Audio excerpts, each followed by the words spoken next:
The Cannabis Conversation. A European perspective on the emerging legal cannabis industry.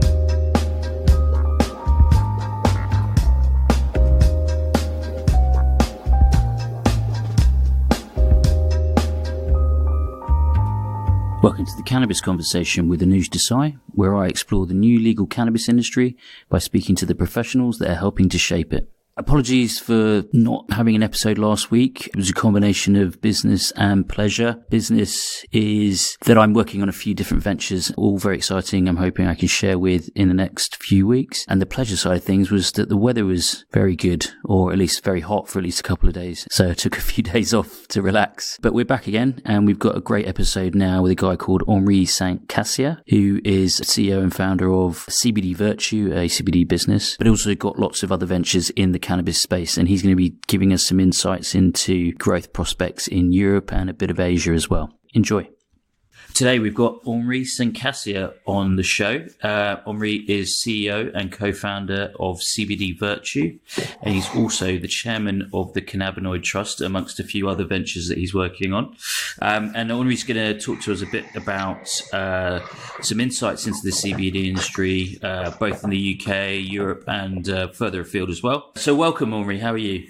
Good evening, Anuj. Very well, thanks. How are you? Yeah, good. Thank you for joining us today. Pleasure. It'd be good to, I guess we'll start with a bit about CBD Virtue and you and your background, if you don't mind. Okay. I guess I started in this industry on two fronts. I had an organic farm in Northern California where we were producing marijuana as things were on the cusp of legality and illegality. And things were moving very, very quickly. And at the same time, I started doing marketing work for a Spanish-Dutch CBD company called Cannabis. So I saw the industry from the Californian end, which is very progressive, almost a free-for-all, and then the Dutch end, which was highly organised and very regulated, and very focused on CBD specifically, as opposed to full-blown marijuana. So I saw it at both ends. The legalization process in California didn't go as many of the growers were hoping. The rumour was that it was driven by pharmaceutical lobbying, and the idea was to clean out all the smaller growers. So the bottom fell out of the market.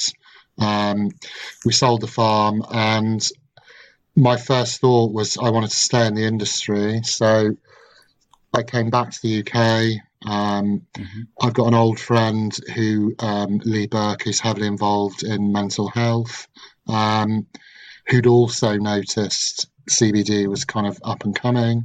And probably 15, 16 months ago, we just started importing raw materials.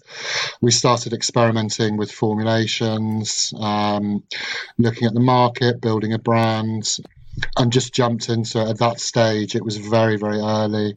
There was only a handful of companies, and we've built it from there, really. Fantastic.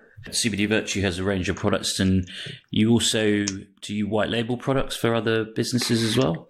Yes, there's an increasing amount of manufacturing in Europe or the countries where products are reselled. I think because by the time you've shipped transatlantically, you've paid duty, you've relabeled, you're not left with much margin. So there is quite a lot of manufacturing. And because we've got bottling plant, cosmetics manufacturing facilities, people that start up new brands are coming to us and asking us to manufacture as a white label. So we do a lot of that.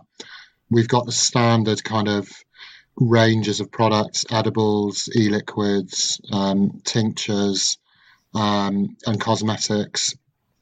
And what we're doing now is a combination of looking at what's happened in North America and also looking at what's happened with non-cannabis products, so normal cosmetic products, normal edible products, and how those are listed and taken up by big retail chains. So instead of having a couple of cosmetics, we've increased the range to 30 or 40 products, more price bands of products, more complex products, and also looking at some of the more newsworthy things like soft drinks, alcoholic beverages, treats like muffins, flapjacks, marshmallows, you name it. I mean, if you look at North America, virtually anything that you can put into your body is CBD. There's CBD toothpaste, there's CBD beard oil, and there's also a lot more complexity in terms of blends. So at the moment, you walk into a British shop and you just buy CBD. If you walk into an American retailer, you're looking at cannabinoid blends, which have other cannabinoids, terpene blends, blends that may include things like vitamins, ginseng, turmeric. It's a lot more sophisticated. And I think you'll see that in Europe now. It will start to take off in the way that all these things do. Yeah, I'm sure. So, I mean, that's a really good intro. Thank you for that. You and I met actually at the Europe CBD Expo, which was on a few weeks ago at London's Excel. And obviously we both saw quite a few different sellers of different things, quite a few American brands sort of looking to try and break into the European market. What were the interesting things that you saw there, do you think? Or could you see some trends from the types of businesses that were there? I think what you were alluding to before is that we're a little bit further behind in the sort of market maturity compared to California. What was your general take on what you saw? I think the first thing was the growth and the quality increase compared to the first CBD show, which was at the NEC last October, I think it was. Right. Last October, you had the most basic brands that looked like 1990s clip art, cheap packaging, a lot of what you might call chances, and already those had all gone. You had much higher quality brands. You had a few quirky sort of edible health food brands already. You had much more sophisticated offerings, much better packaging, fewer firms as well. It was smaller than everyone expected. So that was quite striking. Most people I talk to say the USA is probably 2 to 3 years more advanced. But it's catching up very, very quickly. And I was surprised by the quality, the professionalism. So it was an interesting show. It was small. It was very business focused. There weren't many consumers there. I think what that shows is, unless these events are very heavily marketed, consumers haven't yet got the interest to go. There are obviously a lot of CBD buyers. There's a lot of marijuana users. I think it's about 11% of the British population use some form of marijuana.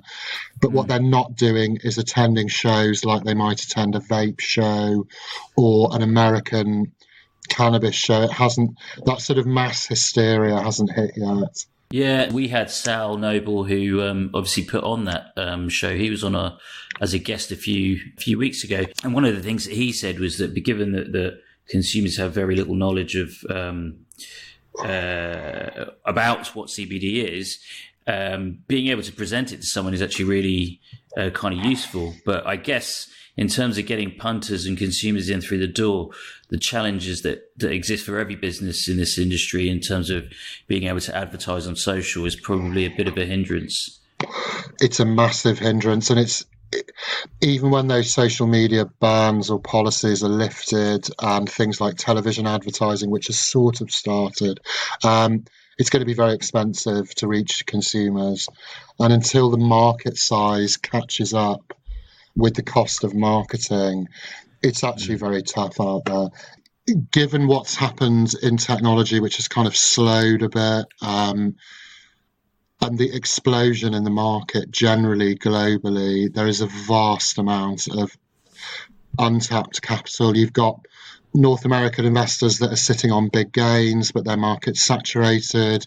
You've got Europe opening up as an investment area, and you've got Asia, which will probably be in the future the largest production and consumption hub for cannabis in the world. And all these factors are, I'll come back to that in a second, because that's also very interesting, Asia. But all these factors mean there's a lot of money that wants, or capital that wants to deploy into cannabis.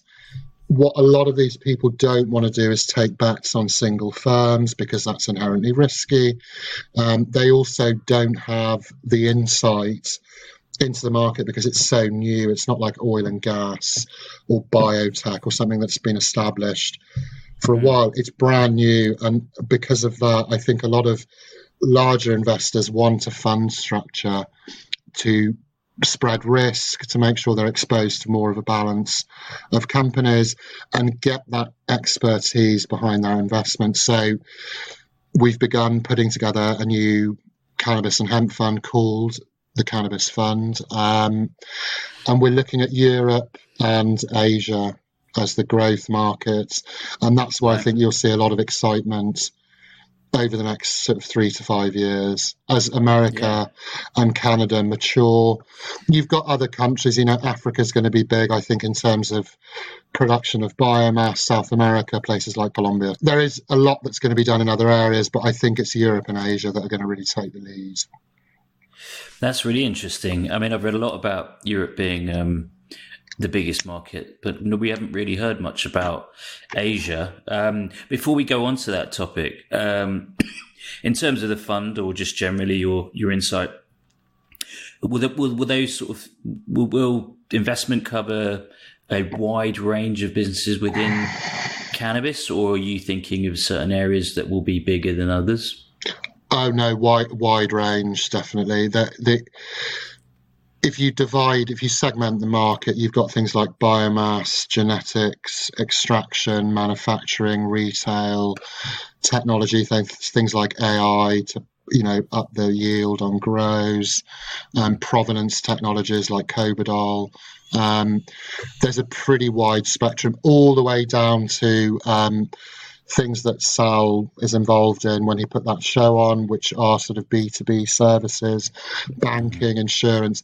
There's a very wide spectrum of things, and some areas, and I'm thinking particularly about, cultivation and to a certain extent extraction, there's an awful lot going on. So I think for investors, it's attractive to have other areas that maybe there's less competition, there's more barriers to entry, it's more sophisticated. So I think you'll see investors looking at a whole basket of services, startups, mature companies that need follow-on funding, companies that are looking to IPO, technology. I mean, absolutely everything. It's almost like its own universe, and it's got bits of the other normal universes in it. But it's completely separate.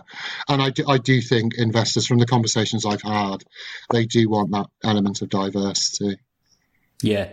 And I think, the more we learn through this series, but just generally, there is so much more to cannabis than just growing and selling. And there's a million different support type businesses that are out there and that are growing. So it makes for a very exciting time. It does. So if we could just follow up on the bit that you talked about, Asia. I think that's a bit of a new one for the listeners, actually. So we'd love to hear your insight on that.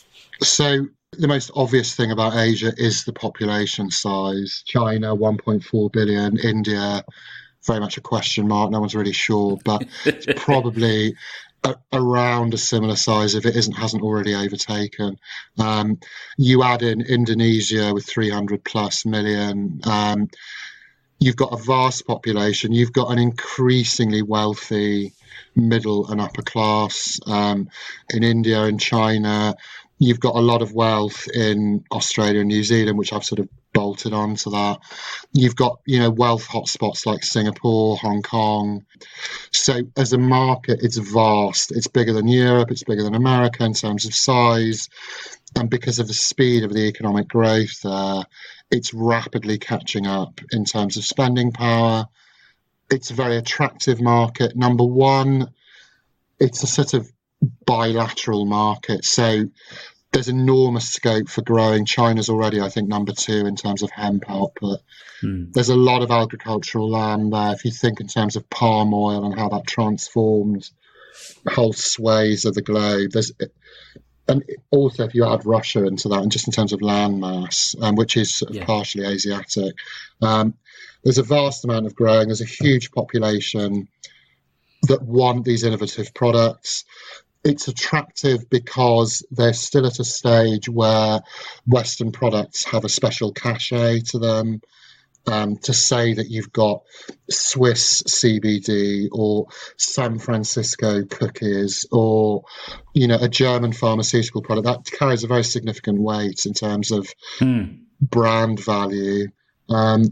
They're also brand new markets. So I think people that have seen the growth in North America, they've seen Europe's potential. The really forward-thinking people are thinking, what if I go into India with seed funding?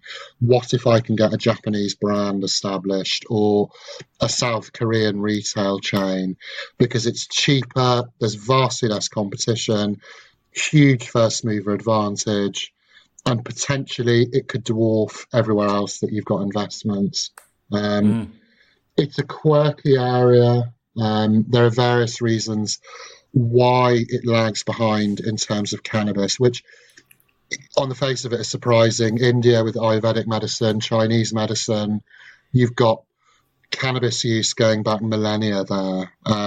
However, since the Second World War, you've had a lot of Western pressure to clamp down on drug trafficking, drug use. There's very conservative governments. So, for example, the use of cannabis in Asia is about 2% per sort of population size. In America, it's 8%, and Europe, it's 7%. So there isn't that much usage generally, but that will definitely grow. And what you are definitely seeing is the same liberalisation that has hit Europe and America and various other places like Uruguay, Lesotho in South Africa. That is now happening in Asia. Japan's got a CBD market, and even the Russian Health Ministry has just announced that they are importing cannabis for study. So quite a few countries have got medical. If China opens up fully, that's going to be absolutely huge. Yeah, definitely. So to me, it's probably the most interesting market. And in fact, in terms of growth and opportunity, Asia is definitely the up-and-comer. Well, yeah, that's you set a very kind of enticing prospect there.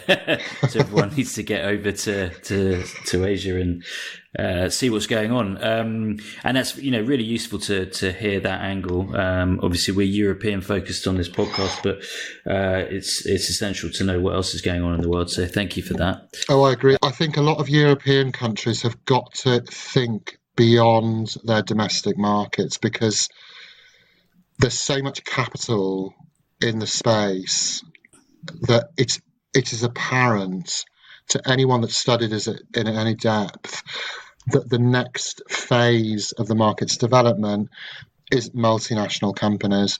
So you're going to see German companies exporting back to North America, exporting to Asia, potentially growing in Africa or South America. All these things will become interlinked, and I think that in Europe, and America's equally guilty of this, there is a slightly insular, there's enough going on under our noses, but that misses the point, and we will have a truly global industry, I think, certainly within 5 years. Yeah, I I guess probably one of the biggest things is at the moment it's a very, very fragmented legal situation and regulatory situation in all of these jurisdictions. And as those things start to smooth out, I would imagine it would make the ability to produce en masse and distribute a bit easier. I agree, but I mean, I'm sure your legal experience tells you that where there is sort of jurisdictional difficulty or, a hodgepodge of regulations, if a company is smart enough or has the resources to get, legal opinions from 12 countries established, but those are the companies that really flourish, as opposed to people that just say, well, it's too much, it's overwhelming.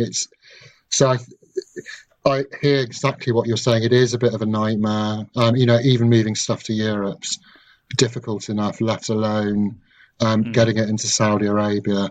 But that will change. And the more that legal expertise comes into the industry and says, actually, this is solvable. This is what you need to do in Australia. This is how you do New Zealand. This is an Indian lawyer I can connect you to. Once, consultancies and legal advisors are able to make those connections, it will open up the market for the really forward-thinking companies before it gets easy. Thank you for that, Henri. So let's just move on to a little bit more about your personal story before we sort of finish up. This podcast is mostly about cannabis, but there's a bit about it which is about career change, namely the fact that most people have to come from a different industry or doing something different before they arrive at cannabis. What were you doing before the organic farm in California, and what sort of made you choose to get to sort of do this quite different thing? For me, I've always jumped careers. So I studied law, like you. By the time I'd finished university, I had an internet company back in the sort of pre-Google text internet days. Worked in technology startups for 7 or 8 years. Wasted a few years traveling and generally being an idiot. I worked a little bit in California and Hollywood as a script doctor. I had a script doctoring company. And always had a script doctor. You go in and you amend terrible dialogue, unrealistic characters, hopeless plots with holes in them. You basically tune up scripts. I mean, we were very much at the chancellor's end of the market, so we dealt with truly hopeless projects. But I got a lot of experience doing it. I learned a lot about marketing and sort of bedded in California. And then when that came to an end, because I found Los Angeles quite a depressing place. Sorry, Los Angeles. I went north slightly, went to San Francisco and fell in love with it. And that, because San Francisco is so progressive and so marijuana oriented, I mean, it is literally everywhere. You can't, even going back 5 or 10 years, it's always been endemic all over California, and San Francisco sort of plus 10. So I was exposed to it. It wasn't a huge jump because I'd always moved around a lot. And what I saw was how much money people were making. And that, when I did decide to switch careers, that was very comforting. I wasn't moving into something. If you think about something like Bitcoin, when that very, very, very first appeared, and it was being traded by geeks on exchanges, and it was worth, a fraction of a cent, that would have been a very risky career move. Now, this was different because while cannabis was illegal, that it was generating vast amounts of money. It was palpably a big industry even before it went legitimate, and that meant jumping wasn't so difficult. I'd already done tech startups, and there are a lot of parallels, same kind of hype, explosive growth, lots of cowboys, few legitimate players, a lot of capital going into the market, big buzz. It had distinct similarities, but because I'd already done that, I thought, okay, I've just got to sort of repeat what I know, but adapt it to this very quirky marketplace. So I think your jump is arguably a lot more dramatic because you'd been in a very kind of structured corporate type background.